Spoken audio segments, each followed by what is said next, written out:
Alors l'histoire de la Corriveau, c'est l'histoire d'une personne qui s'appelait Marie-Joseph Corriveau, d'où son surnom. C'était une femme très aimée dans le village où elle vivait au Québec, et en fait elle a eu une vie assez particulière sur la fin de sa vie. Elle a eu 3 maris, vous allez tout comprendre. C'était une femme vraiment très jalouse. Son premier mari, qui était un fermier, avait une relation extra-conjugale avec une autre femme du village. La Corriveau l'a découvert et a décidé de le confronter un soir pendant le dîner. Dû à cela, le mari était extrêmement furieux, il a décidé de dormir dans l'écurie. La Corriveau le suivit, s'empara d'une fourche et le transperça au niveau du ventre. Elle décida ensuite de faire passer ce meurtre pour un accident. Ce qu'elle a fait, c'est qu'elle a donné des médicaments à un cheval et ensuite elle l'a également transpercé avec une fourche pour faire croire que c'est un accident entre le cheval et le mari et qu'elle n'a rien à voir là-dedans. Son plan marche, la population du village ne se doute de rien le lendemain matin quand le corps est découvert. Plus tard, la Corriveau a un deuxième mari qui est médecin. Cette fois-ci, la femme est jalouse, non pas parce qu'elle a une relation extra-conjugale, mais parce qu'elle trouve qu'il a beaucoup plus de clientes que de clients. Elle est sûre que son mari la trompe, même si c'est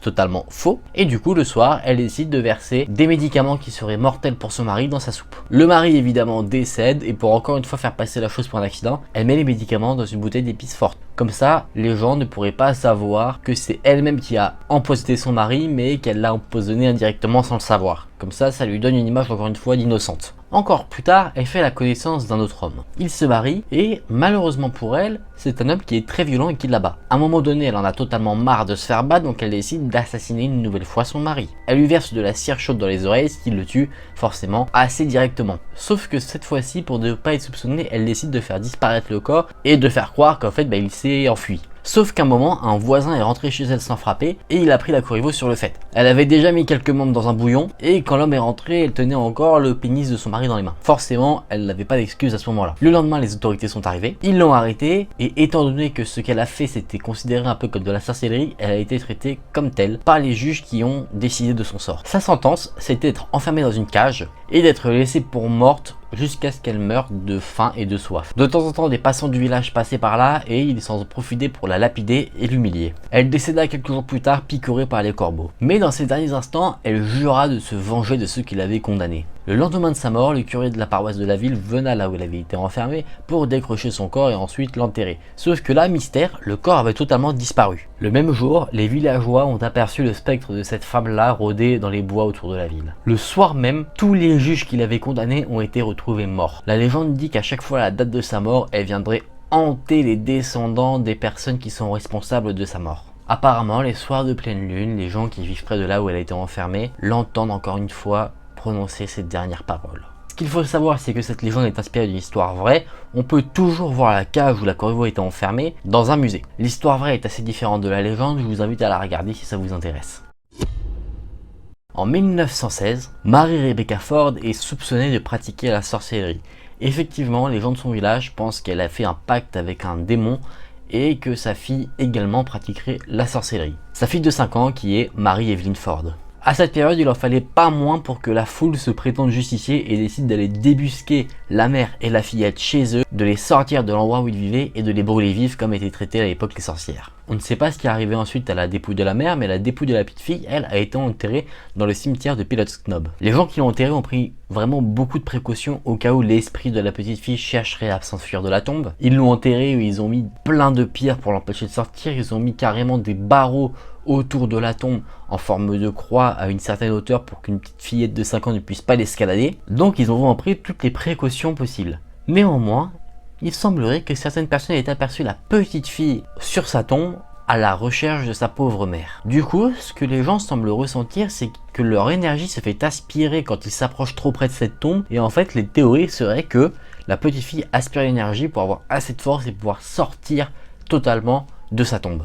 Qui fait que les touristes des fois ont vraiment l'impression de voir ou sentir des choses très étranges, que ce soit être agrippé comme si on cherchait à attirer quelqu'un dans la tombe quand on s'y approche trop, ou encore des traces de pas sur la tombe où elle se trouve. Mais apparemment dans ce cimetière rôderait un autre esprit maléfique, car en fait autour de ce cimetière il y a eu plein d'incidents étranges mettant en avant des meurtriers, des bandits, donc vraiment des mauvais esprits. Et en fait cet esprit qui rôde dans le cimetière serait une sorte d'ange gardien de la fillette, car il veillerait sur le lieu et sur la tombe de la fillette plus précisément comme vraiment un chien de garde. Les rumeurs disent qu'en fait c'était un homme qui a été assassiné dans la région et qu'il souhaiterait s'emparer de l'esprit de la petite fillette. Malheureusement, tout ce qui a été mis en place pour empêcher la petite fille de sortir l'empêcherait lui de rentrer dans la tombe. C'est pour ça que la nuit, si on s'aventure dans le cimetière, on pourrait entendre des grognements et des pas lourds rôder dans le cimetière. Et tous ceux qui s'approcheraient de nuit de la tombe de la fillette commenceraient à ressentir un froid glacial de plus en plus intense. Il faut savoir que c'est un endroit vraiment super calme. L'endroit fait tellement peur qu'en fait, même les squatteurs qui souhaiteraient s'aventurer dans les cimetières la nuit pour éventuellement abîmer les tombes qui sont présentes sur le cimetière ne viennent pas car ils ont trop peur de se rendre dans ce cimetière à la nuit. On aurait donc affaire à deux esprits, un qui cherche à s'enfuir du cimetière et un autre qui cherche à prendre possession de l'esprit de la fillette. Effectivement, je pense qu'il ne vaut mieux pas se mettre en travers de leur chemin. Bien sûr, on ne sait pas du tout ce qu'il est advenu du corps de la mère, donc même après toutes ces rumeurs, on ne saurait pas du tout ce qu'il est devenu, sûrement qu'il a été jeté en fait dans une fosse commune, donc totalement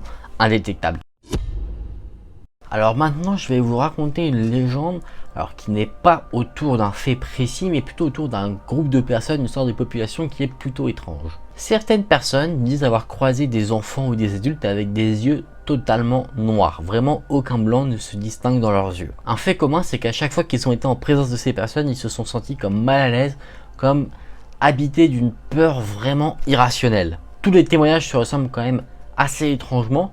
En plus de ça, des faits de rencontre avec ces personnes-là aux yeux noirs, on n'en a pas forcément dans une zone géographique précise. Vraiment, on a des témoignages tout autour du monde. Ils s'habilleraient de vêtements plutôt noirs ou sombres. Ils ressemblent, mis à part leurs yeux, à des humains. Ils parlent normalement, de manière sereine, de manière calme. Voilà, vraiment, on les confond avec des humains. La seule chose qui diffère de nous, c'est leurs yeux et le fait qu'ils provoquent un malaise instantané dès qu'on croise leur route. Quelque chose d'étrange, c'est que dès qu'on cherche à les filmer ou à les prendre en photo, ils n'apparaissent pas du tout sur les photos ou les enregistrements vidéo. Par exemple, un témoin affirme avoir rencontré une de ces personnes sur son lieu de travail dans un ascenseur.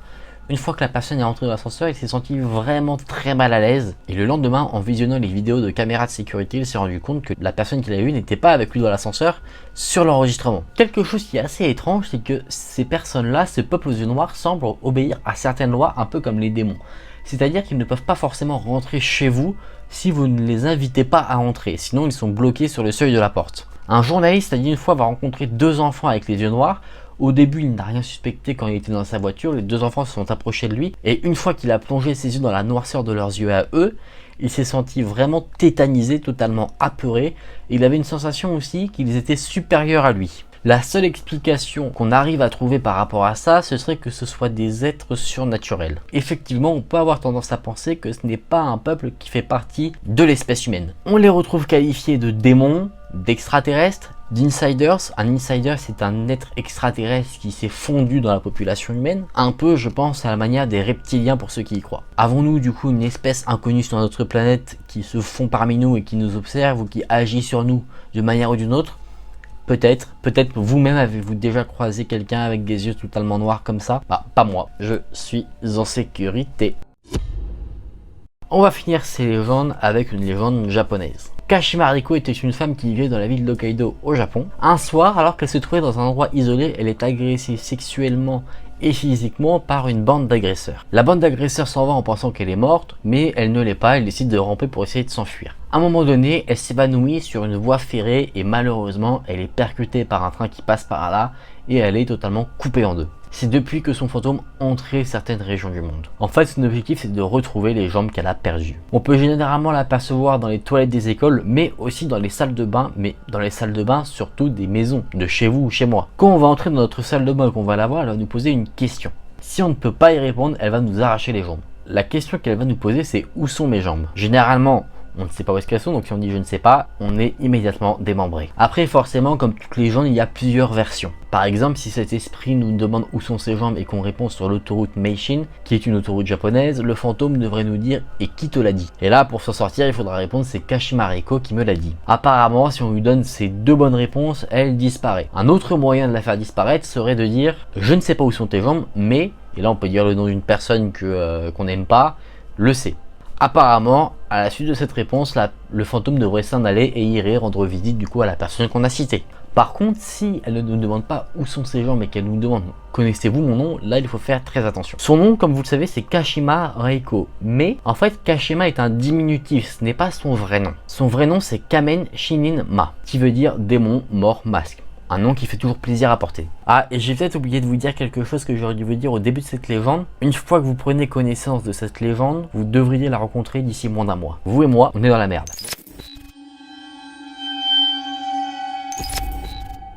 Dans cette première histoire, on va aborder la légende urbaine de Kayako. Kayako était une jeune fille qui a été négligée par ses parents quand elle était petite. Elle a passé la plupart de son enfance totalement dépressive et seule. Elle n'avait pas d'amis et les autres enfants, notamment de son école, l'embêtaient, se moquaient d'elle en disant qu'elle était creepy. Forcément, c'est pas le genre de choses que t'aimes entendre de tes camarades de classe. Kayako a grandi, elle a trouvé l'amour et elle s'est mariée à un homme qui s'appelle Taeko Saeki. Elle avait l'impression que c'était la seule personne dans le monde entier qui tenait à elle. Ils étaient très heureux ensemble et ils ont d'ailleurs eu un enfant, un garçon qui s'appelle Toshio. Un jour, alors que son mari faisait le ménage dans la chambre, il est tombé sur son journal intime. Après l'avoir lu, il a été convaincu que Kayako le trompait. Quand Kayako est revenue du travail, elle est montée directement dans la chambre et son mari était là, assis sur le lit et l'attendait avec un couteau. Il l'a assassiné juste devant les yeux de leur jeune fils. Kayako essayait de s'enfuir mais elle s'est fait rattraper par son mari. Il était totalement fou de rage. Totalement ensanglanté, Kayako a glissé et est tombé de l'escalier, ce qui lui a brisé les chevilles. Tout en rampant, Kayako a réussi à atteindre la porte d'entrée, mais à ce moment-là, là où elle pensait pouvoir réussir à s'échapper, son mari l'a attrapée et lui a brisé la nuque. Kayako était toujours en vie, mais elle était totalement paralysée. Effectivement, Kayako est tenace. Le seul bruit qu'elle pouvait produire, c'était un son qui insufflait la mort. Son mari l'a ramenée en haut des escaliers, l'a mis dans un sac plastique noir et il l'a laissée pour morte dans le grenier. Le mari a ensuite pris le jeune fils, l'a noyé dans la baignoire et l'a ensuite rangé dans l'armoire. Comme on peut s'en douter, Kayako est décédée dans le grenier, mais étant décédée vraiment avec une souffrance abominable, elle est revenue en tant qu'esprit rempli de rage et à la recherche de vengeance. Elle est apparue bien plus tard devant son mari et l'a assassiné. Kayako l'a étranglé avec ses propres cheveux. Il a été retrouvé par la police gisant sur son lit et la police a pensé qu'il avait mis lui-même fin à ses jours. Depuis ce jour, Kayako hante la maison dans laquelle elle a vécu cette abominable situation. La légende dit que si on pénètre dans cette maison, on peut entendre le souffle de mort de Kayako. À ce moment-là, on la verrait en train de ramper dans les escaliers, s'approchant de vous totalement ensanglanté, tournant sa tête et on entendrait les craquements de sa nuque brisée. Et bien sûr, elle vous assassinerait. Faudrait que je trouve l'adresse de cette maison pour pas y aller moi. Dans cette histoire de fantôme japonais, on va parler d'un fantôme habillé d'un long manteau rouge qui se cacherait principalement dans les toilettes des femmes. Il serait à peine visible, il se cacherait derrière des portes et il demanderait « Que préfères-tu ? Les manteaux rouges ou les manteaux bleus ?» Si vous répondez rouge, il va trancher votre gorge et éparpiller votre sang partout dans les toilettes. Il va également l'étaler partout sur votre propre gorge, comme si vous-même vous portiez un long manteau rouge. Là vous vous dites, bah du coup faut dire bleu, comme ça je m'en sors. Non, ça marche pas. Si vous dites bleu, du coup en fait, il va vous étouffer jusqu'à ce que votre corps devienne bleu par le manque d'air. Effectivement, ce fantôme a pensé à tout. Ne pensez pas à dire une autre couleur, parce que si c'est le cas, le sol va s'ouvrir sous vos pieds et des mains pâles vont vous attraper et vous entraîner vers le sol. Vous seriez en fait directement attiré en enfer. Apparemment dans cette histoire il n'y a pas d'échappatoire. La légende en fait raconte qu'une écolière a entendu une voix venant des toilettes qui se trouvait à côté d'elle qui disait « Est-ce qu'on devrait mettre la veste rouge ?» À ce moment là la jeune fille s'est enfuie, elle a dit à son professeur ce qu'elle avait entendu et la police a été appelée. Une femme policière est allée dans les fameuses toilettes pendant que son collègue masculin attendait à l'extérieur. Elle a entendu exactement la même chose que l'écolière. Est-ce que l'on devrait mettre la veste rouge? Le policier masculin qui attendait à l'extérieur a entendu la réponse de sa coéquipière et elle a dit ok, mais là, à ce moment-là, ce policier a entendu sa coéquipière crier. Le policier s'est donc précipité dans les toilettes et ce qu'il a vu, c'est le cadavre de sa coéquipière. Sa tête avait été découpée et le sang recouvrait son corps comme si elle portait une veste rouge. Au Japon, c'est une légende vraiment très connue. D'ailleurs, ce fantôme un peu meurtrier a plusieurs noms. Akamanto, Aomanto ou encore Aka Anten. Il y a une autre légende reliée à cette histoire de fantôme qui expliquerait peut-être les origines de ce fantôme meurtrier. Apparemment, cette personne habillée d'un manteau rouge était autrefois un jeune homme qui était tellement beau que toutes les femmes tombaient immédiatement amoureuses de lui. Il avait un tel pouvoir sur ces femmes qu'il était obligé de porter un masque pour ne pas être victime de sa beauté. À un moment donné, il a kidnappé une jeune fille qui n'a plus jamais été revue. Cette histoire est tellement populaire qu'elle a en plus plusieurs versions au Japon. Parfois il peut se cacher dans la cuvette des toilettes, parfois il peut essayer de vous attirer dans les toilettes, parfois il enlève la peau du corps de ses victimes. Il y a vraiment énormément de versions, je vous ai raconté celle que moi j'ai préférée. Après, ce que je trouve vraiment amusant dans ces histoires d'horreur japonaises, c'est qu'il y en a vraiment une quantité assez folle qui parle d'un monstre, un fantôme qui se cache toujours dans les toilettes, généralement les toilettes des filles dans les écoles. Alors je sais pas pourquoi, mais c'est quand même assez chelou. Donc mon conseil, c'est que si vous allez au Japon et que vous souhaitez visiter les écoles, bah n'allez pas dans les toilettes des filles, comme ça, sécurité.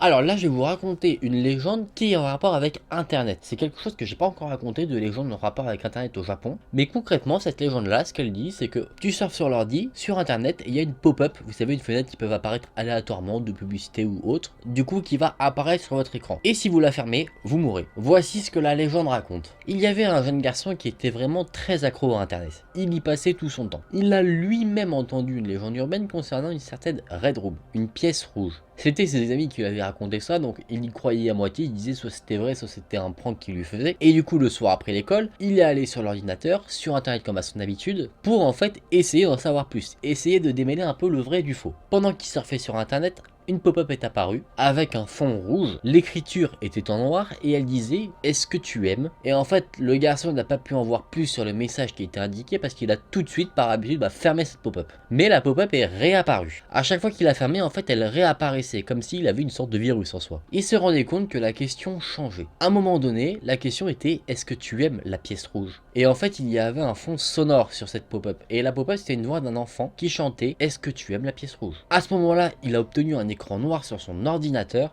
et une série de noms écrits en rouge est apparue. À la fin de cette liste, il y avait le nom de ses amis qui lui avaient raconté la légende. Et à un moment donné, et juste après avoir remarqué ça, le jeune garçon sent quelque chose derrière lui. Il sent une sorte de souffle derrière sa nuque et dès qu'il justement il se dit mais qu'est-ce que c'est, il perd connaissance. Le lendemain, le garçon ne s'est pas présenté à l'école. Les rumeurs allaient déjà bon train et disaient qu'il lui était arrivé quelque chose. Et c'est le lendemain encore une fois qu'on va savoir ce qui lui est arrivé. Il a mis fin à ses jours et a recouvert tous les murs de sa chambre de son sang, faisant de sa chambre une pièce rouge. Ok, faites bien attention au pop-up maintenant. Si à un moment vous tombez sur un pop-up comme ça, vous changez d'ordi carrément pour être en sécurité. Alors attends, vaut mieux payer un nouvel ordi que de mourir.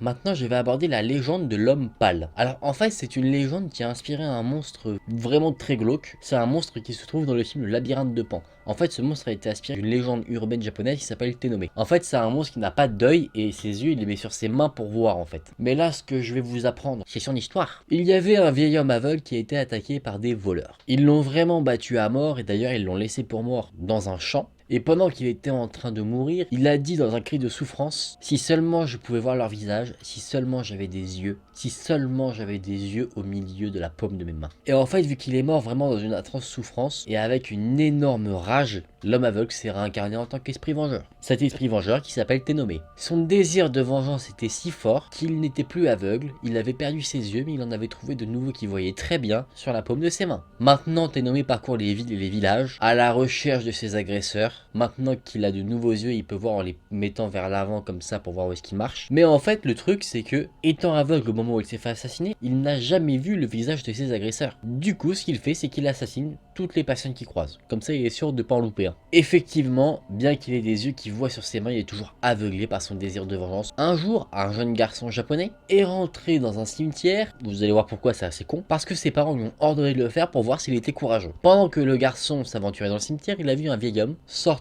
de la pénombre. Au fur et à mesure que l'homme se rapprochait de lui, il s'est rendu compte que l'homme était aveugle et qu'il avait des yeux au milieu des mains. Le jeune garçon était totalement terrifié, il s'est enfui, il a réussi à atteindre un temple et a demandé au prêtre de l'aider. Le prêtre lui a dit de se cacher dans un coffre et est ensuite parti pour se cacher lui-même. Quand Tenome est arrivé dans le temple, il tendait les mains tout autour de lui pour essayer de retrouver sa proie. Le jeune garçon était toujours dans le coffre, il retenait sa respiration pour faire le moins de bruit possible et essayer d'entendre les bruits de pas de la personne qui le recherchait. Il a entendu les bruits de pas se rapprocher de plus en plus du coffre où il était caché et à un moment donné plus rien. Tenome se tenait juste à côté de lui et le jeune garçon a entendu des bruits étranges, il entend.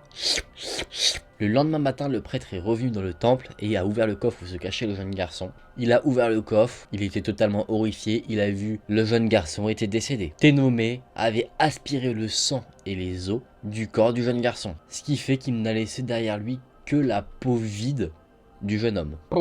Moi personnellement, je sais que le monstre là, du labyrinthe de Pan, donc du coup, ce qui a été inspiré par Tenome, je me suis littéralement pissé dessus quand je l'ai vu. En plus, j'étais petit, donc autant dire que ça m'avait un peu traumatisé. Et encore aujourd'hui, je le trouve super terrifiant ce monstre.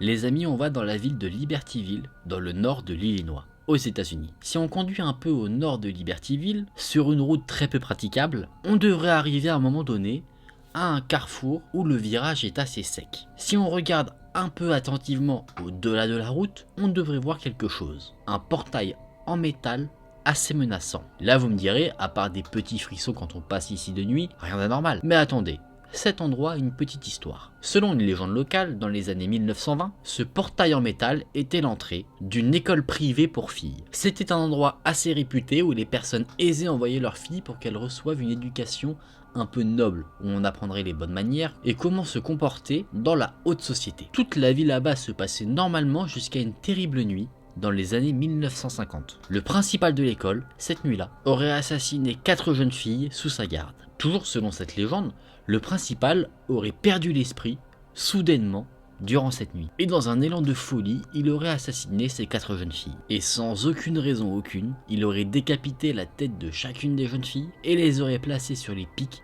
de ce fameux portail en métal. Le reste des corps n'ont jamais été retrouvés et le principal a été arrêté pour son crime. Les autorités ont essayé de camoufler au mieux cette sordide affaire, mais les parents, étant naturellement au courant de ce qui s'était passé dans cette école, ont refusé à partir de cette nuit d'envoyer leurs filles dans cette école autrefois réputée. Le temps a passé, les faits ont commencé petit à petit à être oubliés, le bâtiment qui faisait office d'école a été démoli et le terrain a été transformé en un endroit où les jeunes garçons pouvaient venir camper. Mais encore une fois, une nuit sordide va se produire. Une nuit en 1963, un des surveillants s'est rendu compte que 4 garçons qui dormaient là ont disparu. Le surveillant a recherché sur tout le terrain où ils pouvaient se trouver, mais malheureusement, il n'en trouvait aucune trace. C'est en se rendant vers le portail en métal, toujours présent, armé de sa lampe de poche, qu'il va faire face à un horrible spectacle. Il va voir les têtes décapitées des jeunes garçons sur les pics du portail en métal. Les autorités ont bien sûr encore une fois été appelées, les corps n'ont jamais été retrouvés et le tueur n'a jamais été identifié. Les policiers ont d'abord suspecté qu'un des surveillants avait commis ce crime atroce, mais malheureusement ils n'avaient aucune preuve allant dans ce sens. Le camp où les jeunes garçons pouvaient dormir a été fermé et le terrain est resté vacant pendant de nombreuses années.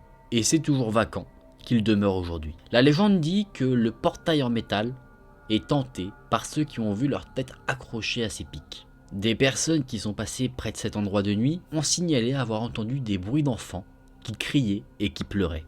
D'autres ont dit avoir vu du sang couler du portail en métal. Et la légende nous dit également que si on se rend à minuit à l'anniversaire des meurtres devant ce portail en métal, on pourrait voir comme des fantômes des têtes décapitées sur le portail et les yeux des enfants nous regarderaient et les bouches bougeraient sans émettre aucun son, comme si les têtes des enfants décapités criaient silencieusement. Mais soyez vigilants, si jamais vous souhaitez vous rendre sur les lieux de nuit, faites très attention. Il semblerait que ce terrain ait une influence néfaste sur l'esprit des personnes qui s'y trouvent. Soyez vigilants si jamais vous remarquez qu'un de vos amis commence à agir bizarrement, car sinon le lendemain, ce serait peut-être votre tête qui serait suspendue à ce portail de métal. Cette légende prend fin ici, et je n'irai jamais à Libertyville. C'est dit. Je vous conseille de ne pas y aller non plus, on sait jamais, hein. Si malencontreusement on se retrouve à cet endroit-là à la mauvaise heure, ma tête je la trouve très bien là où elle est. Et je ne pense pas qu'elle irait très bien à un portail en métal, donc je préfère abstenir.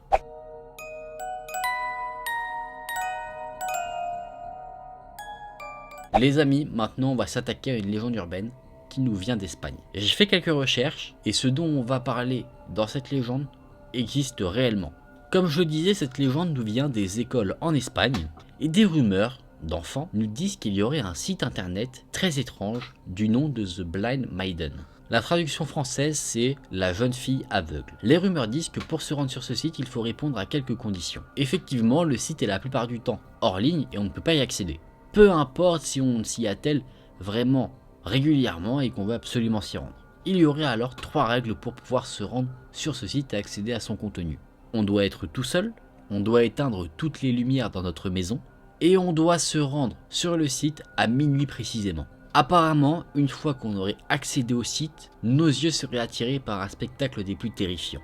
On pourrait voir un montage de personnes ayant un visage choqué, des visages d'enfants et de jeunes filles, avec des bouches figées comme s'ils étaient dans une peur éternelle. Et sur chacun des visages montrés, les yeux seraient manquants. Les images seraient diffusées très rapidement, à tel point qu'on ne pourrait pas discerner tous les détails en un seul visionnage. Il y aura un message écrit en espagnol qui traduit donne Ce site internet va vous emmener à un autre niveau de peur. Une horreur qui utilisera chacun de vos 5 sens.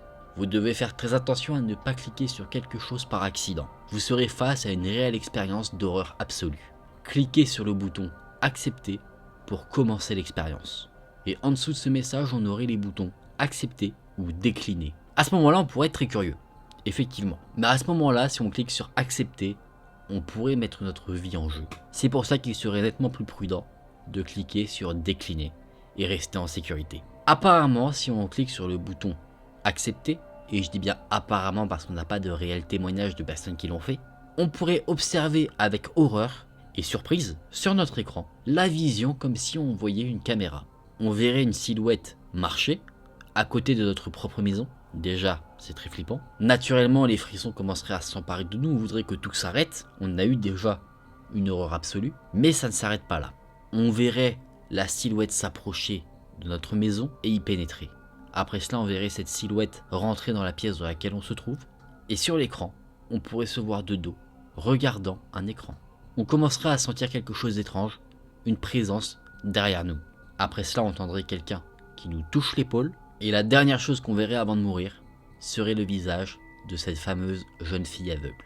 On verrait son regard plongé dans nos yeux. Selon cette fameuse légende, cette fameuse jeune fille aveugle prendrait nos yeux et nous prendrait ensuite en photo pour que nous fassions partie de ce fameux montage que nous avons en entrant sur le site à jamais. Apparemment, c'est une légende qui est très peu sortie d'Espagne et on ne sait pas du tout si c'est de la réalité ou de la fiction. Donc ce que je vous propose, c'est que si on dépasse les 5000 likes sur la vidéo, on le fait. Pas du tout. C'est faux. Je ne ferai pas ça, on ne sait jamais, je préfère ne pas prendre de risques. Est-ce qu'en fait c'est quelque chose de totalement fictif et c'est vraiment une légende qu'on s'amuse à faire grandir? Je ne sais pas, mais je ne m'amuserai pas à le faire personnellement. Déjà de 1 parce que je ne capte rien à l'espagnol et de 2 parce que j'ai pas envie de mourir. Ma tête elle est très bien là où elle est, mes yeux sont très bien là où ils sont, donc no way. En tout cas ce qui est sûr, et ça je ne vous le communiquerai pas, je ne vous donnerai pas l'URL de ce site. Je l'ai trouvé, je ne vous le donnerai pas. Parce que la sécurité c'est bien pour moi, mais c'est bien aussi pour vous. Alors le site que j'ai trouvé est légèrement différent de ce qu'on peut avoir dans la légende. Peut-être qu'il a été supprimé dans un premier temps et qu'il est revenu. Mais ce qui est sûr c'est que si vous marquez The Blind Maiden, vous ne trouverez rien. Il faut vraiment noter quelque chose de spécifique. Sur un forum espagnol, quelqu'un aurait témoigné avoir utilisé ce site et accepté le challenge. Il aurait réussi à s'en sortir, mais il ne doit sa vie qu'au fait de s'être enfui très rapidement. Ce que ce témoignage nous dit, c'est la chose suivante. Cette légende urbaine est réelle et j'ai souffert des conséquences que mon utilisation de ce site a impliquées. L'histoire c'est qu'on peut rentrer sur ce site uniquement si on est tout seul, avec les lumières de notre maison éteintes et à minuit. Après cela, la seule chose qu'on a à faire c'est cliquer sur accepter. Sans réfléchir, j'ai cliqué sur le bouton et dès que j'ai cliqué, tout ce qui était sur l'écran est devenu très réel. J'ai vu une ombre que j'ai vu marcher dans un endroit que j'ai reconnu comme ma maison et je l'ai vu marcher dans la pièce où j'étais. J'étais tellement paralysé que je ne pouvais même pas bouger un muscle. La silhouette est venue dans ma chambre, j'ai entendu la porte s'ouvrir et j'ai eu le courage de me retourner. J'ai vu le visage de quelque chose d'indescriptible mais qui n'avait pas d'œil sur le visage. La silhouette s'est rapprochée de plus en plus près de moi et le visage s'est transformé dans une expression de terreur que je n'oublierai jamais. Dans un élan d'adrénaline, je me suis enfui, j'ai quitté la pièce, je suis tombé dans mes escaliers mais je me suis cogné contre une table. Je suis tombé inconscient. Je pense que je dois ma survie uniquement au fait que cette silhouette a dû me croire mort. Plus jamais de ma vie je ne jouerai avec le surnaturel et je ne sous-estimerai jamais son pouvoir. Les amis, cette légende prend fin. Toutes les informations que j'ai sur cette légende s'arrêtent ici. Comme je vous l'ai dit, j'ai cherché un petit peu, j'ai trouvé le site et sur ce site justement on voit un écran noir avec le nom Blind Maiden écrit en rouge et une bougie animée en fond. On n'a pas cette image de terreur, peut-être qu'il faut cliquer sur accepter. On a quelques consignes quand on arrive sur le site, en espagnol que j'ai traduit pour vous qui disent: dans cet endroit vous pouvez découvrir un nouveau niveau de terreur, une terreur absolue. Faites attention de ne pas cliquer par accident. Et après cela, le message change et il y a marqué: acceptez-vous le défi, oui ou non. Je ne relèverai pas ce défi, je ne suis pas fou. Je ne sais pas ce qui se cache derrière cette page. Est-ce que si tu cliques sur accepter, on te balance un virus, on te balance autre chose, quelque chose de surnaturel? C'est possible, en tout cas si on s'attelle sur les témoignages qu'on peut avoir et les informations. On aurait affaire à une sorte de tueur, ou une tueuse dans ce cas-là, surnaturel. Donc je vous invite à ne pas aller sur ce site si jamais vous le trouvez, on sait jamais. Ne jouons pas avec le feu, ne nous brûlons pas avec. Et faites attention d'ailleurs à tous les sites de ce genre sur lesquels vous pourriez tomber.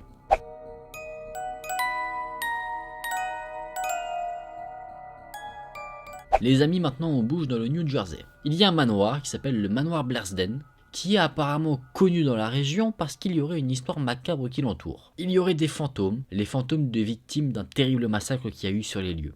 Et ces fantômes seraient toujours visibles dans les lieux quand on se rend de nuit, seul dans le bâtiment. En 1903, Clinton Ledyard Blair a construit ce manoir. À sa mort en 1949, ses héritiers n'étaient pas capables d'assurer financièrement la gestion du manoir. Ils ont donc décidé de le vendre à un ordre de nonnes, The Sister of St. John the Baptist. La légende dit que ces nonnes ont décidé de faire de ce manoir un orphelinat et qu'il y avait du coup à l'intérieur 50 occupants, dont 25 nonnes et 25 enfants. Pendant de nombreuses années, les habitants du manoir n'avaient que très peu de contact avec l'extérieur. Les gens du coin disaient que les nonnes évitaient de se montrer en extérieur, d'éviter le contact avec les gens aux alentours, elles étaient très silencieuses, autorisant seulement quelques visiteurs, vraiment en très petit nombre, à l'intérieur du manoir, notamment pour adopter les enfants. Il y a derrière le manoir un pont privé où les nonnes se faisaient approvisionner en nourriture. Ce pont privé donnait accès au manoir par une porte arrière, et il y avait un livreur local, un jeune garçon, qui s'occupait de livrer les courses à ce fameux manoir une fois par semaine. Quand il arrivait sur place, la mère supérieure l'attendait pour réceptionner les courses. Une semaine, cette femme ne s'est pas montrée. Le jeune livreur s'est dit que peut-être elle avait oublié ou qu'elle n'était pas présente à ce moment-là. Du coup, il s'est dit qu'il passerait la semaine suivante. Chose qu'il a fait. Et encore une fois, la mère supérieure ne s'est pas présentée au portail. Le jeune garçon qui se posait quelques questions a décidé de contacter la police. La police a visité le manoir et à l'intérieur, ils ont fait face à un horrible spectacle. Il y avait eu un massacre sanguinaire. Il y avait des corps disloqués, démembrés, tous appartenant à des nonnes. Vraiment, le spectacle était horrible. On en avait qui étaient pendus au chandelier, d'autres totalement démembrés, d'autres empalés. Vraiment un spectacle que personne ne voudrait voir dans sa vie. La seule chose qui était vraiment étrange, c'est que la mère supérieure, elle, n'était pas là. Elle ne faisait pas partie des victimes du massacre. On peut la soupçonner, mais personne n'a de preuves sur quiconque aurait pu être l'instigateur de ce massacre. Et une recherche plus approfondie sur le terrain du manoir a révélé un spectacle encore plus horrible. Effectivement, dans le lac proche du manoir, la police a découvert l'ensemble des corps des orphelins qui vivaient dans le bâtiment. Ils avaient tous été noyés. La légende dit que la police n'a jamais réussi à identifier ce qu'il s'était passé dans le manoir Blairsden. Mais bien sûr, une affaire comme ça fait réfléchir les gens, ça les fait parler. Du coup, les gens du coin ont commencé à avoir quelques théories. Certains disent que la mère supérieure aurait renoncé à pratiquer sa religion et se serait tournée vers des pratiques beaucoup plus occultes. Elle aurait été obsédée concernant une pratique en particulier, le sacrifice d'enfants. Ce qui se dit du coup, c'est que la mère supérieure aurait emmené l'ensemble des enfants près du lac et les aurait jetés à l'eau un par un, et les enfants, ne sachant pas nager, se seraient noyés. Après cela, la mère supérieure serait retournée dans le manoir, elle aurait confessé ce qu'elle a fait aux autres nonnes et aurait essayé de les convertir à ses pratiques. Les nonnes auraient refusé et elle aurait torturé et assassiné toutes les nonnes, et une fois que l'ensemble du massacre aurait pris fin, elle aurait mis fin à ses jours, on ne sait pas où, et ni de quelle manière. Apparemment, il y aurait également des corps qui auraient été trouvés d'invités, du petit nombre d'invités qui étaient présents à ce moment-là. Et la nonne, on ne sait pas de quelle manière, aurait réussi à torturer et assassiner l'ensemble des personnes se trouvant dans le manoir à ce moment-là. C'est totalement fou. Et aujourd'hui, on nous dit qu'il y aurait 2 fantômes qui seraient présents dans le manoir. Le premier serait le fantôme d'un homme totalement fou, qu'on pourrait voir à la porte arrière du manoir. Cet homme aurait été torturé et assassiné par la mère supérieure, et ce fantôme serait un peu un fantôme qui serait là pour mettre en garde les visiteurs. Il essaierait de faire peur aux gens s'approchant du manoir pour les dissuader de s'aventurer un peu plus loin. Du coup, un fantôme un peu bienveillant mais qui utilise des méthodes assez effrayantes pour se faire entendre. Si les agissements du fantôme ne suffisent pas à effrayer ceux qui s'approchent du manoir, la légende dit qu'on pourrait voir le fantôme de la mère supérieure. Elle attendrait les aventuriers au pied des marches du manoir, et son objectif serait très simple, mais tout aussi macabre. Elle voudrait piéger des personnes dans le manoir pour nous torturer et nous assassiner, comme elle l'a fait avec les nonnes et les invités par le passé. Alors aujourd'hui, on ne sait pas forcément si cette histoire est vraie ou fausse. Certains disent avoir vu des fantômes, d'autres disent que l'histoire n'est pas vraie du tout, Mais en tout cas, ce qui est sûr, c'est que la propriété est une propriété privée, donc on ne peut pas y aller comme ça comme on veut. Et apparemment, la police se pointerait vraiment très rapidement si jamais quelqu'un ne respectait pas justement le panneau de ne pas passer sur cette propriété privée. En plus de ça, on pourrait se prendre une assez grosse amende, donc de quoi dissuader tout le monde de s'aventurer sur cet endroit. Tout est mis en place pour que personne ne s'y rende. Donc encore une fois les amis, ne cherchez pas à courir de danger inutilement. Si jamais à un moment vous allez aux États-Unis, n'y allez pas. Vous le regardez de loin seulement, ça suffit. Ça suffit, n'est-ce pas?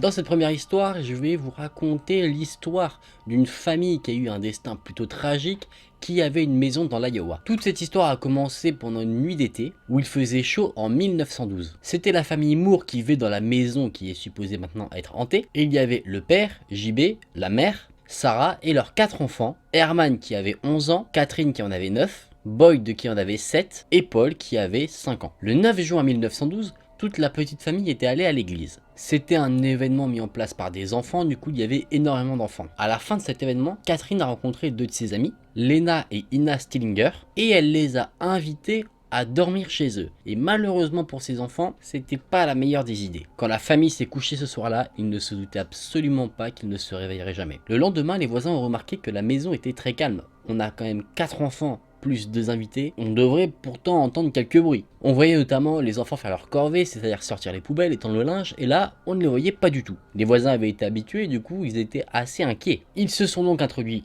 dans la maison et ils ont découvert quelque chose de totalement horrible. Les parents et les 6 enfants présents dans la maison ont tous été assassinés pendant qu'ils dormaient dans leur lit. Le meurtrier avait recouvert les corps de vêtements et quand les voisins ont retiré ces vêtements pour voir ce qu'ils se cachaient dessous, ils ont remarqué que c'était les habitants de la maison et leurs invités, mais totalement méconnaissables. Le meurtrier les a fait assassiner d'un coup de hache dans la tête. Les voisins ont immédiatement appelé la police, et forcément, une scène aussi macabre, ça fait vite le tour de la ville. C'est une histoire vraiment incroyable. La théorie de la police, en fait, c'est que pendant que la famille se préparait à aller dormir, le meurtrier était caché dans une armoire, prêt à commettre un horrible massacre. Il attendait juste le bon moment pour commettre son crime avec sa hache. Apparemment, peu de temps après minuit, il est sorti de son armoire et a commencé à assassiner parents et enfants. Dans la chambre d'amis où les 2 enfants invités dormaient, on a retrouvé la hache ensanglantée. Encore une fois, ce qui est très fou, c'est que le meurtrier est resté sur les lieux peu de temps après ses crimes, car il a recouvert les cadavres de ses victimes de vêtements, il avait fermé les rideaux, du coup personne n'avait de visibilité sur ce qu'il se passait dans la maison, et en plus de ça il est tranquillement allé derrière dans la cuisine pour se faire un petit sandwich. Chose étrange, il a aussi recouvert les miroirs de la maison. Est-ce qu'il avait peur de représailles paranormales? Peut-être. Après avoir dégusté son sandwich, il a fui la maison. Ça c'est quelque chose que je trouve vraiment très creepy, les meurtriers qui restent sur la scène de leur crime et qui se font plaisir comme s'ils étaient chez eux. Ce meurtrier n'a laissé que très peu d'indices pour la police et du coup il n'a jamais été retrouvé. Ce qui en fait encore à ce jour une affaire non résolue. Au fur et à mesure du temps, d'autres personnes ont habité dans cette maison à la macabre réputation. Dans les années 1930, un jeune couple s'est installé dans la maison. La femme a commencé à entendre des bruits pendant la nuit, ce qui l'a réveillée et elle avait l'impression qu'en fait que quelqu'un s'était introduit dans la maison. Mais chose encore plus dérangeante quand tu connais la réputation de cette maison, c'est que une autre nuit, elle s'est réveillée et avait l'impression de voir au pied de son lit une silhouette tenant une hache. Cette femme est devenue totalement hystérique, ce qui est totalement normal je pense quand tu connais la réputation de cette maison, et elle a demandé à son mari de rester réveillé toute la nuit pour patrouiller dans la maison pour s'assurer qu'il n'y avait bien personne. Ils ont ensuite quitté la maison et c'est dans les années 1960 que la maison a été habitée par un couple marié qui avait 2 filles. Les 2 filles ont témoigné avoir plusieurs fois été réveillées par des bruits d'enfants qui pleuraient. Et puis, ils disaient qu'ils se réveillaient en pleine nuit et qu'ils trouvaient leurs vêtements disséminés tout autour de la chambre, notamment sur les miroirs et les fenêtres. Les 2 fillettes en ont parlé à leurs parents qui ne les ont dans un premier temps pas cru. Un soir, alors que le père était tranquillement assis à la table de la cuisine, il était en train d'affûter son couteau de poche quand à un moment donné, le couteau a glissé de ses mains et s'est dirigé tout seul sur son bras. Forcément, il a été blessé et directement, la famille a décidé de quitter la maison. En 1994, un couple marié a décidé de restaurer la maison et l'a remise exactement comme elle était à l'époque où il y a eu le terrible massacre de la famille Moore. Apparemment, selon le témoignage des personnes qui vivent sur place, pas dans la maison mais dans le voisinage, il y aurait toujours des apparitions des fantômes des victimes et ils sont aussi persuadés que le meurtrier est toujours dans la maison. Des bruits pas plutôt fantomatiques car il n'y avait personne se faisaient entendre dans les escaliers, escalier lui-même emprunté par le tueur la fameuse nuit en 1912. On pourrait également voir 2 fantômes de fillettes habillées de blanc dans une des chambres à coucher. Et les personnes qui dorment dans cette chambre disent qu'ils sont souvent réveillés par une silhouette d'un homme qui tient une hache. Forcément, c'est une histoire qui a fait quand même beaucoup jaser les professionnels, si on peut dire ça comme ça, du paranormal, car beaucoup d'enquêteurs se sont rendus sur les lieux pour enquêter et essayer de démêler le vrai du faux. Moi, personnellement, je ne prendrai pas forcément le risque de m'y rendre pour passer un petit week-end. Libre à vous de vous faire kiffer si vous en avez envie. Après, ce qui est très intéressant dans cette histoire, c'est que est-ce que le tueur était vraiment un homme fait de chair et d'os comme vous et moi, ou est-ce que c'était un meurtrier fantomatique ? Quelque chose de paranormal qui habitait la maison? Est-ce que le tueur est toujours dans la maison? Est-ce qu'il a trouvé un moyen de se cacher? Ça reste un mystère et je comprends mieux pourquoi justement cette affaire de meurtre est encore non résolue. Peut-être que le détective Aken devrait enquêter sur cette affaire.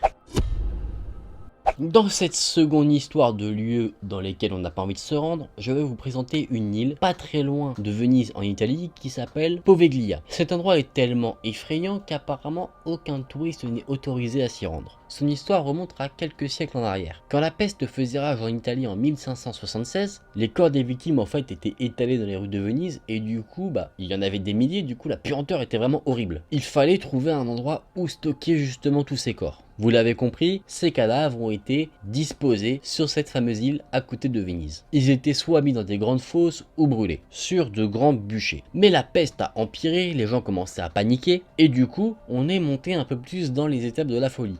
On n'envoyait plus les cadavres sur l'île, mais on envoyait carrément des gens vivants qui avaient contracté la peste directement sur l'île et on les laissait mourir là-bas. On parle d'adultes, d'enfants, de bébés. Au cours des années, on pourrait estimer au nombre de 160 000 personnes, cadavres, qui ont été justement laissés sur cette île. Autant vous dire que ça fait quand même une sacrée population. Apparemment, aujourd'hui sur l'île, on peut toujours retrouver des cendres, des résidus justement de tout ce qui s'est passé, en souvenir de ces corps brûlés. Et les gens ont commencé à entendre et à voir des choses étranges venant de cette île. Forcément, on a, je pense, tous les composants pour qu'on ait des événements paranormaux sur cette île-là quand même. Néanmoins, en 1922, bien qu'on avait des rumeurs de fantômes sur l'île, un hôpital psychiatrique a été construit. Là, on est en train de cumuler les bonnes idées. D'ailleurs, les patients de cet hôpital disaient, une fois qu'ils étaient arrivés sur l'île, vraiment très vite, ils disaient qu'ils voyaient des fantômes. Traverser les murs, marcher, se balader, hommes, femmes, enfants, vraiment ils voyaient des fantômes, tout simplement. Mais vu qu'ils étaient qualifiés de personnes démentes,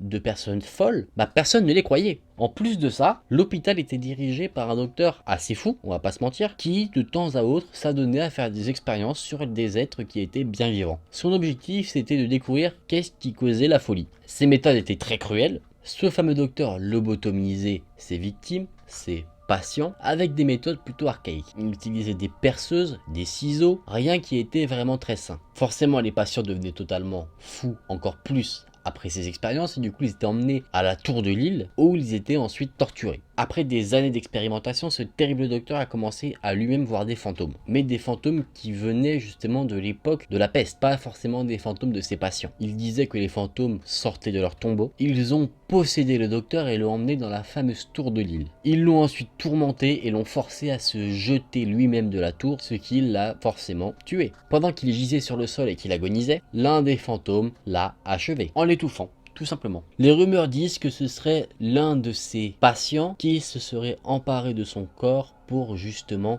l'emmener dans la tour en compagnie justement des victimes de la peste et qu'il l'aurait fait se jeter justement de cette tour pour le tuer et n'étant pas encore tout à fait mort l'aurait achevé. Le fantôme de ce docteur entrait aujourd'hui la tour de l'île et on pourrait l'entendre hurler dans les nuits calmes justement dans cette fameuse tour. Ouais, j'ai des frissons dis donc. En tout cas, je pense pas que ce soit une île très paradisiaque ça. T'as tellement un enchaînement d'événements glauques que tu te dis que c'est normal qu'il y ait des fantômes. C'est tellement fou ce qui s'est passé sur cette île.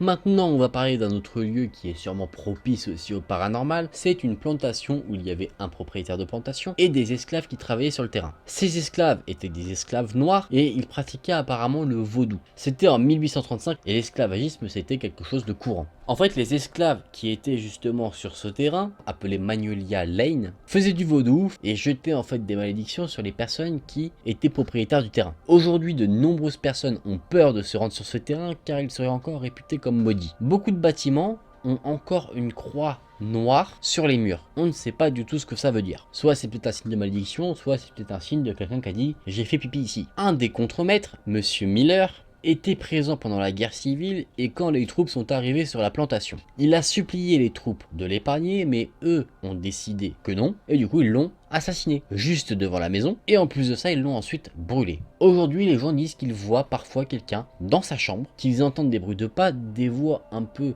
étranges, pas des voix humaines, et des cris, comme si la chambre de ce pauvre Miller était encore habitée par son esprit. Il y a également une pièce dans la maison des propriétaires de la plantation qui a été scellée par les propriétaires eux-mêmes et qu'ils ont appelée The Dying Room, la pièce de la mort. Apparemment, quand un des membres de la famille des propriétaires se rendait dans cette pièce-là, il mourrait dans des circonstances étranges. La rumeur dit que ce serait dû aux malédictions vaudou que cette pièce serait hantée. Juste devant la plantation, il y a un hôtel vaudou et ceux qui vont visiter la plantation doivent laisser une offrande pour ne pas être poursuivis par la malédiction. Je peux vous dire que je le ferai personnellement. En plus de ça, il y a un arbre devant la maison des propriétaires où ils avaient l'habitude de pendre leurs esclaves pour les torturer et les tuer. Apparemment, le tour de cet arbre serait hanté de mauvais esprits et ce serait très dangereux pour un humain de rester proche de lui. Est-ce qu'on n'ira jamais sur cette plantation? Bah totalement. Après ici on a un mélange un peu de malédiction et de fantômes, mais je pense qu'en fait on a vraiment un endroit hanté dû à une malédiction. Après je dis ça mais je suis pas du tout spécialiste. Bon les amis, on a fait le tour de quelques lieux hantés dans lesquels on ne se rendra pas du tout.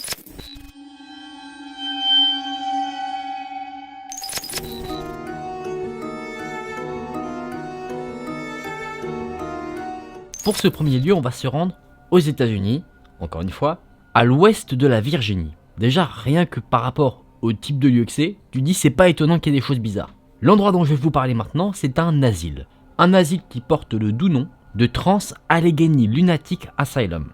Ça en jette. Cet asile a la réputation d'être l'hôpital psychiatrique le plus hanté de tous les États-Unis. On est bon? Cet endroit a été bâti en 1858 et cet endroit a été bâti pour accueillir des personnes avec des problèmes mentaux. Normalement, il avait une capacité de 250 personnes, on pouvait loger 250 personnes avec des problèmes mentaux, mais un siècle plus tard, en 1950, ce quota n'était pas vraiment respecté. Il n'y avait pas 250 personnes, il y en avait 2400, ça fait beaucoup. Et naturellement, les gens étaient un peu entassés, c'est normal, l'endroit était fait pour accueillir beaucoup moins de personnes. Du coup, naturellement, si on peut dire ça comme ça, les conditions de vie dans cet asile étaient déplorables. Il y avait de nombreux rapports faisant état de violence de la part des patients. Certains patients carrément tuaient d'autres patients et il y en avait qui attaquaient également les membres du staff. Donc ils n'y faisaient pas bon vivre. Si on te disait tu vas être interné là-bas, je pense pas que t'étais très heureux. Et si on te disait tu vas travailler là-bas, t'étais pas heureux non plus. Une nuit, une jeune femme qui travaillait dans le bâtiment a été portée disparue. On ne sait pas ce qui lui est arrivé. Jusqu'à 2 mois plus tard. Son corps sans vie a été découvert. Et pourquoi on l'a retrouvé que 2 mois plus tard? Parce que les patients qui l'avaient attaqué avaient caché son corps sous un escalier qui n'était pas utilisé. À un autre moment, un patient de l'asile a poignardé 17 fois un autre patient. Cette victime a rampé tout le long du couloir, laissant apparaître derrière lui une énorme traînée de sang, et il est mort avant d'atteindre le bureau des infirmières pour qu'il soit pris en charge. Effectivement, on est dans un truc sacrément violent, mais il ne s'est pas passé que ça, évidemment. Et ce que je vous dis en plus, c'est une liste non exhaustive, il s'est passé beaucoup de choses. Par exemple, 2 patients ont attrapé un autre patient et ils l'ont pendu à la tuyauterie. Néanmoins, la tuyauterie étant un peu usagée, la tuyauterie a cédé et du coup, ils n'ont pas réussi à pendre l'homme. Et est-ce que ces 2 patients s'en sont arrêtés là? Pas du tout. Ils ont traîné l'homme dans une chambre, ils l'ont mis sous un lit qui avait des lattes en acier et ils ont écrasé sa tête, le tuant sur le coup. Là, je vous ai parlé des patients qui étaient violents, mais on avait aussi des abus de la part des docteurs. Dans cet asile, il y avait des lobotomies qui étaient pratiquées. Si vous ne savez pas ce que c'est une opération chirurgicale du cerveau qui consistait à couper une partie. Et cette opération avait des effets plutôt néfastes. Les personnes qui en étaient victimes pouvaient perdre la parole, n'arrivaient plus à se déplacer, ils devenaient totalement associables. Enfin, vous voyez, des effets plutôt négatifs et c'est pour ça que la lobotomie maintenant est une pratique qui est maintenant interdite dans beaucoup de pays. Mais à l'époque, c'est ce que les docteurs pratiquaient sur les patients violents.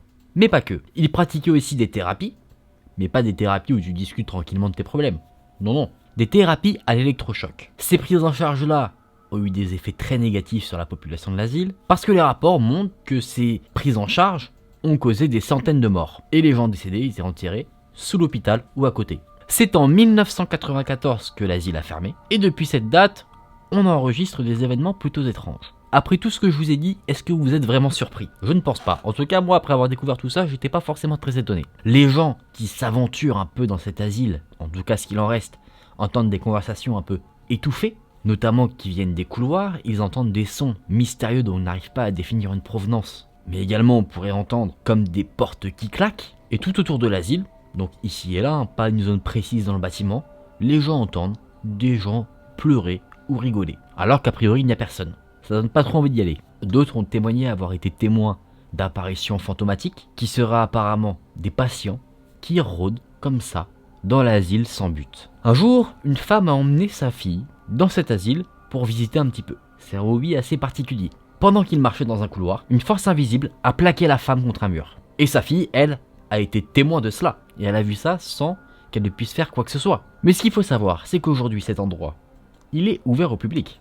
On peut s'y rendre comme on veut. C'est d'ailleurs devenu quelque chose d'un peu touristique. Il y a pas mal de chasseurs de fantômes qui se sont rendus sur les lieux et ils ont réussi à collecter des informations qui pourraient attester, si on peut dire ça comme ça, d'une présence paranormale dans cet endroit. On a notamment des bruits de claquements, comme je vous l'expliquais, des sortes de gros bangs comme si on tapait sur les murs ou sur les portes, un rire de femme et une voix un peu rauque qu'on a du mal un peu à comprendre, mais en tout cas ce qu'on peut comprendre de ce qui est dit, c'est « Go home », rentrer à la maison. On aurait également une capture d'une sorte de fantôme, un homme dans le coin d'une pièce, d'une des chambres précisément, qui prend sa tête entre ses mains et qui se fait traîner hors de la pièce et qui ensuite disparaît. C'est toutes les informations que j'ai pu récolter sur cet asile. J'espère en tout cas que maintenant vous n'avez pas du tout envie d'y aller. En tout cas moi je vous le conseille pas, on sait jamais. Déjà je vous aurais pas conseillé d'y aller si l'asile était encore ouvert.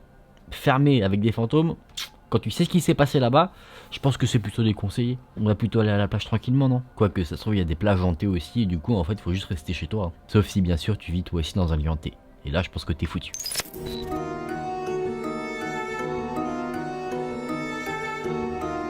Les amis, deuxième endroit. Alors là, ça ressemble un petit peu à un asile, mais ce n'en est pas un. On va parler ici d'un sanatorium. Encore une fois, on est aux États-Unis.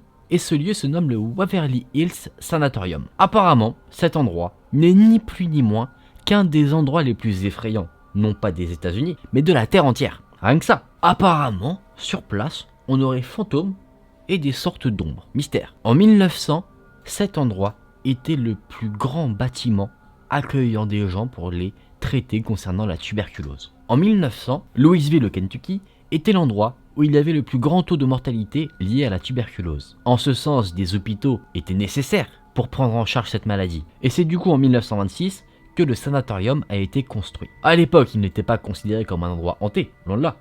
Il était considéré comme l'endroit le plus avancé en termes de technologie, d'avancées médicales liées à la tuberculose. Donc si tu étais envoyé là-bas, si tu avais la tuberculose, tu disais cool, je vais dans le meilleur établissement possible. Mais la réalité était tout autre. Les gens, principalement qui se rendaient dans cet endroit, y allaient pour mourir. On ne sait pas précisément combien de personnes sont mortes sur les lieux, mais on pourrait estimer que des dizaines de milliers de personnes sont décédées dans cet endroit. Tu sens un peu toute la charge négative qu'il y a autour de cet endroit déjà avec ce que je te dis? Tu peux te dire, bon, des dizaines de milliers de personnes, ok, mais est-ce que c'est étonnant? Est-ce que ça fait beaucoup? Je sais pas forcément. On estimait, au moment où l'épidémie de la tuberculose était le plus élevée, qu'il y avait une personne par heure qui mourait. Est-ce que tu comprends mieux maintenant?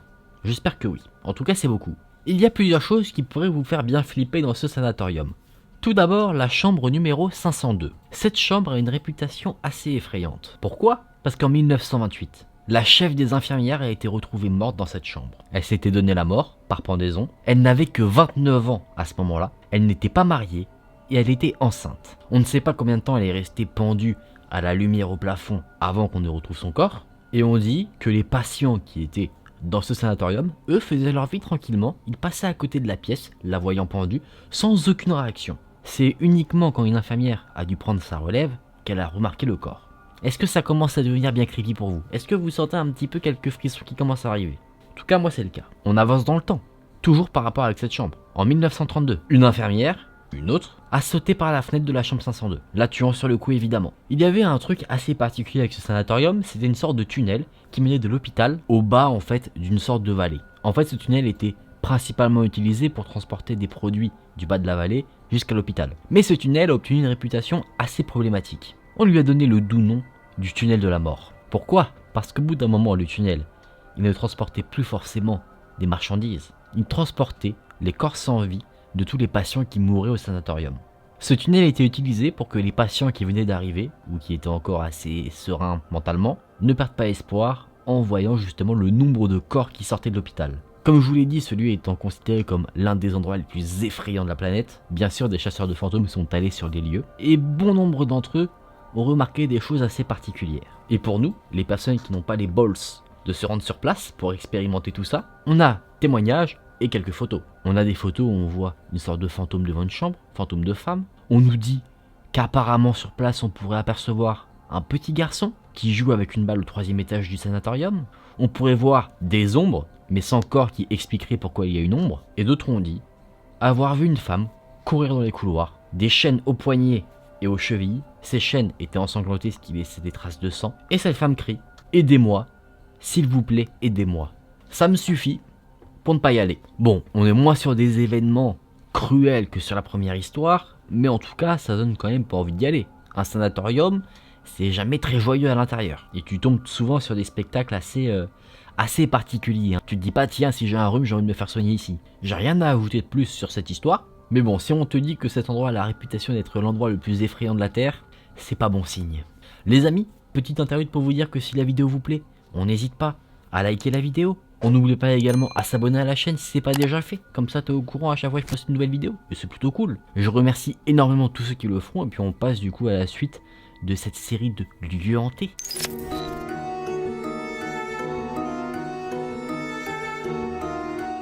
Les amis, on va conclure cette vidéo avec une histoire concernant une école. Une école, encore une fois, aux États-Unis, la Milton School dans l'Illinois. Cette école est hantée, tout simplement par le fantôme d'une jeune fille. Cette fille porte le nom de Marie et elle a été assassinée sur les lieux. Voici son histoire. On était une après-midi d'automne, tout se passait au mieux dans cette école et à la fin de la journée, naturellement, les cours étaient finis, les élèves et les professeurs s'en allaient de l'école pour rentrer chez eux. La jeune Marie, elle, était restée pour finir quelques devoirs qu'elle voulait faire ici, sur place, dans sa salle de classe. Quand elle eut fini ses devoirs, il faisait nuit, donc totalement sombre à l'extérieur. L'école était totalement silencieuse et Marie s'est dit qu'elle devait vite rentrer chez elle parce que sa mère serait totalement affolée de ne pas la voir à la maison. Elle prend donc son sac et elle se précipite dans les couloirs déserts de l'école.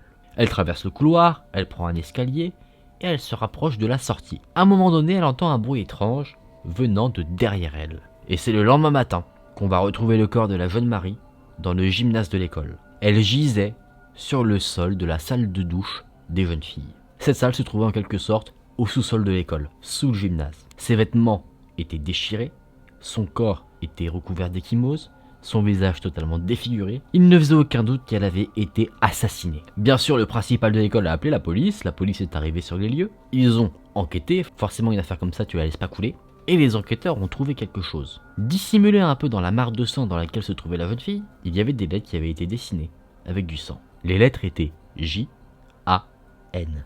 Et c'est le seul indice que la police a trouvé. Il semblait que Marie, dans ses derniers instants de vie, ait voulu désigner son assassin. La police a posé des questions à toute l'école concernant des Janet, Janice, Jane, des noms commençant par J-A-N. Mais il semblerait que les personnes qui portaient ces noms-là à l'école n'avait rien à voir avec le meurtre. La police était totalement désarmée face à la situation. Ils n'avaient aucun indice et ils n'en trouvaient aucun, bien qu'ils étaient très assidus sur l'enquête parce qu'ils voulaient retrouver ce tueur. Quelques jours ont passé et quelque chose s'est fait remarquer.